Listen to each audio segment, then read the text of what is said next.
The average Australian DIYer working on something from Japan typically has a 3-screwdriver shaped hole in his repertoire. So this leaves, over a lifetime of working on Japanese machinery, it leaves a mountain of munted screws that you could see from space. And the conclusion your beard stroker draws at all of this carnage, all of this fastener mayhem going on, is that those Japanese screws are all shit, mate. They might as well be made of camembert, kind of thing.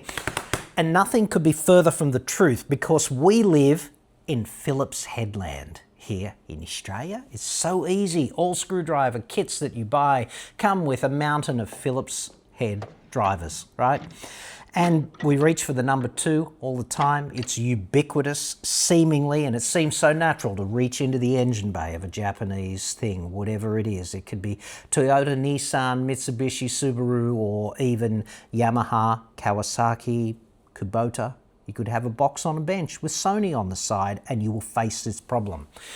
You get in there, you stick the tip in and it feels a bit sloppy.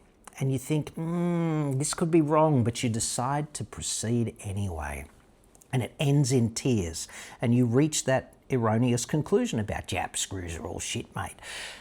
You've just used the wrong driver, because the Japanese screw that you were trying to turn with your Phillips driver is guaranteed a thing called JIS, for Japanese Industrial Standard. It's a crosshead screw. It looks very similar to Phillips head. It's extremely hard to tell them apart visually, both by looking at the screw or the driver. It's super hard to differentiate between either of them, but the results really speak for themselves. If you use a Phillips driver in a JIS screw, it ruins it. So if you put the wrong tip in the wrong slot and it feels wrong, don't proceed. Pull out, dude. We've all been there.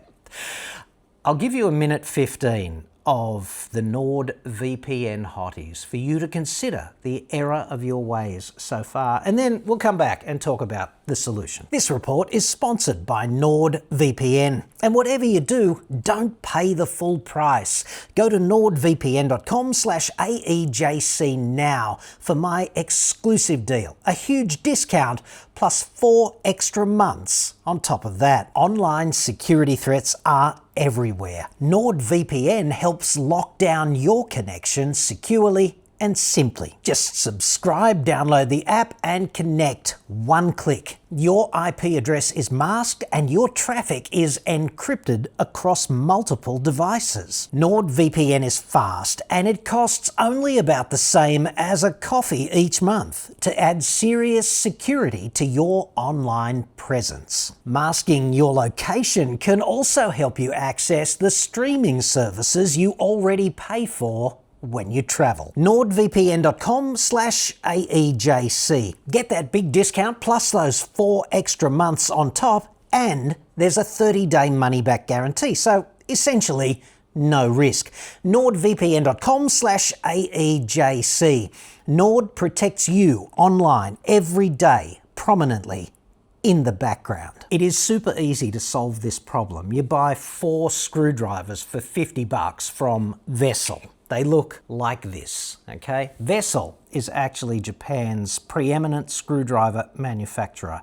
They were the first mass producer of screwdrivers in Japan and also instrumental in the arrangement of this JIS, Japanese Industrial Standard screw head that causes problems in so many Australian driveways because people don't have the right driver.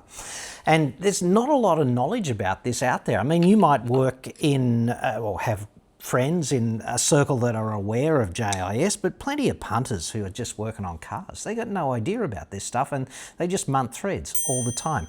These 4 screwdrivers cover 3 sizes. The sizes for JIS are just like the sizes for Phillips. There's number 1, number 2 and number 3, and that'll get you out of trouble for the vast majority of automotive and machinery applications. Number 1 and number 2, like this from Vessel, standard screwdrivers. They work really well. The materials are great, the toughness and all of that stuff are fantastic, but they're just standard screwdrivers.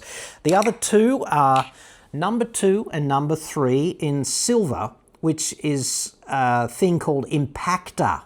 These have an impactor function. I love the terminology that the Japanese use with their tools. Impactor, right? Impactor is probably also the thing that the Japanese Air Force uses to flatten Godzilla before Godzilla flattens freaking Tokyo. I love the names and I love the labels and I love a lot of things about Japan. They get a lot of things right. Anyway, impactor is really cool because not only is it just a normal screwdriver that you can turn normally, but it's got an anvil on the end here. You can see the anvil, but it's not just like a straight tang through anvil screwdriver like this, where all you can do is shock it, right? There's a spring in here. You can probably see the spring working, and it's got a mechanism inside. So when you hit it, it delivers shock to the fastener, which might help loosen it up a bit. And at that moment, it also increases the axial load, like the down load, on the fastener to keep the head of the driver inside the head of the screw. And there's a mechanism inside that rotates the blade by 12 degrees, so it's an impact driver as well. And therefore, it's got me completely stuffed how they can package this for 50 bucks and get it to you the next day. And yes, I did buy this with my own money because I've always wanted this set, and I thought as a PSA, we'll just talk about that. I'll put links in the description. It's an Amazon thing. I'm not going to retire on the commission if you buy one, but I don't think you're going to find them at Bunnings. It's the fix because Phillips head inside a JIS screw is a guaranteed recipe for damage, whereas JIS suits JIS screws. And if there's ever any doubt, use the JIS driver because it's much more successful in a Phillips screw than the reverse. Phillips in JIS, disaster. JIS driver in a Phillips screw generally works out okay. So there's that. How do you tell? Some JIS screws have a dot on them, and the dot is near the cross, right? So if you've got this like a punch mark, like a dot on the screw, and it's a Japanese vehicle, Japanese motorcycle, Japanese earth-moving equipment, whatever, that's a JIS screw. But the reverse proposition is not true. If there's no dot, that doesn't mean it's Phillips. That means it could be either. And there's typically a mishmash of Phillips and JIS inside Japanese machinery. This happens because there's no rational plan about standardization in the engineering of anything. We have all these different standards colliding in virtually every machine that you ever get your frickin' hands on, which is ever so slightly frustrating. So the practical test in the field is not, is there a dot? It's how does it feel, right? So if you get your screwdriver, it's a Phillips head screwdriver, you put it on the screw and it feels sloppy, pull out, dude. Like, withdraw now, because this is nature reaching out, grabbing you by the lapels, dragging you in and saying, this is about to end in tears. So if that happens, put down the Phillips head and pick up the JIS, because the JIS will get you out of trouble every time. The thing about Phillips is, you know how they cam out?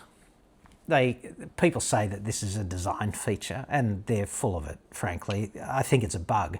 There's no evidence in the original patent for Phillips head screws that there's any design intent behind the intrinsic nature of the Phillips head to extract itself when you're cranking down on it really hard. In fact, it's one of the most frustrating features about Phillips head screws. When the going gets tough and you're really pressing it on there, trying to get the torque into the screw and seat it properly, typically with wood and materials of that nature, whereas machine screws tend to do up pretty easily and then only need a bit of torque at the end. Wood screws can get pretty tight pretty quickly if you get the clearance hole aspect wrong. So they tend to push out and munt the thread anyway. And there's no evidence in the patent that it was a torque limiting design feature. It's probably just a bug. And so the Phillips was designed in like 1932, and the patent, it got sold actually. It's a funny story. A guy named John Thompson designed Phillips head screws, which were not called that back then, and he sold it to a guy named Phillips of 3 years later, who was a better salesman, frankly.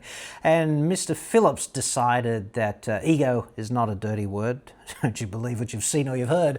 And he renamed the screw after himself, and here we are with the Phillips driver all over town. So he achieved a degree of immortality for himself by buying someone else's design. Anyway, the JIS standard came later, and you can infer from it, because it doesn't cam out, it locks in there really positively and feels really good because of the changes, the subtle changes in the geometry. So I think what the Japanese did was they took the Phillips head design and went, what's wrong with that? And how can we improve on that? And here we are with JIS proliferating halfway through Japanese machinery. You can see the basic geometric differences here, and they don't look that significant when you just look at this like an engineering drawing, but in operation there is a massive difference between the way JIS works and the way Phillips works. And incidentally, you can get drivers as well. In fact, for $40-something on Amazon, you can get a set of drivers, 1, 2 and 3, that are just like the Phillips driver that you probably put into your impact driver and your drill kit, and when you're just doing work around the house kind of thing. So you can definitely use these tools in the car if you buy exactly the right JIS drivers. And if you've got a lot of this stuff to do, a lot of screws to extract, whatever, it can be quite ergonomically tiring to be using just a basic screwdriver all the time, and therefore the impact drivers that go on the power tools are not a bad idea either, if you do a lot of this stuff. The main thing to remember is that Phillips isn't bad, JIS isn't fantastic, they just coexist. And you need to have a solution for dealing with either one if you don't want to have your engine bay and all of that trim, like it's all the interior trim held in by crosshead fasteners, could be JIS, and the plastic liners inside guards and things of that nature, and all those brackets in engine bays that you routinely see crosshead fasteners on, like things that keep the wiring loom in place and things that stop the fuel line from touching the exhaust manifold, and all of that stuff. Relays are held on by these kinds of screws, and a one-off $50 purchase from the best manufacturer of screwdrivers of this nature in the world, in my view at least, will keep you out of trouble, and it will preserve the integrity of the vehicle that you are trying to do whatever the hell you are trying to do with, presumably not munted. So anyway, the ball's in your court, but if you've wondered why you are leaving this see it from space mountain of munted screws in your wake working on cars all these years, it's because you've been treating the JIS screw like a Phillips head, and that always ends badly.